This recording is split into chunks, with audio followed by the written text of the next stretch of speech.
Welcome back. Today we are discussing 3 Frankenstrats that were built for me between 2001 and 2002 by my friend Mike Hedrick. I will have his information in the description. We're going to go from left to right today, and the leftmost guitar is going to be called Guitar 1, middle will be 2, and right will be 3. So starting with this first guitar here, this was Mike's first build for me. He has been building for years, and he would have to speak to that. But this guitar is made out of alder. Number 2, the middle guitar, is made out of swamp ash. And number 3, the final guitar, is made out of northern ash, which is as close as we could get to what Eddie had created.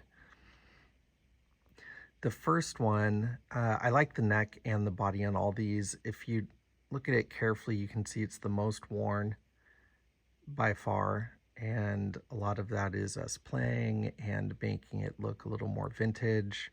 They all have the Frankenstrat humbucker and a Floyd Rose original.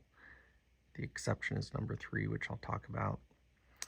Number 2 is the least worn. That is on purpose. We kept this one in really clean shape, although we do play it. I have 2 sons, so we've all adopted a guitar. The first one is for John Russell, JR. Second one is for Brandon, and the third is for me. So the second one was made out of swamp ash. These are all fairly heavy. I will put the weights in the description as well, and we will do a sound check. Neck on this one is beautiful as well. I do not recall the details of that neck. They're all maple necks, and again, Frankenstrat humbucker and original Floyd Rose. The third one is the one we spent the most time on to really get it relicked and the most, I would say, authentic. So this is northern ash. Again, very heavy. The neck on this is probably my favorite. I hand-picked this neck. I think it was from Warmouth Necks. I'd have to double check that. But it is vintage stainless steel frets, which I know Eddie didn't have on the Frankenstrat, but he used all the time later in his life. I love them because you can just grind on them. No issues whatsoever with fret wear.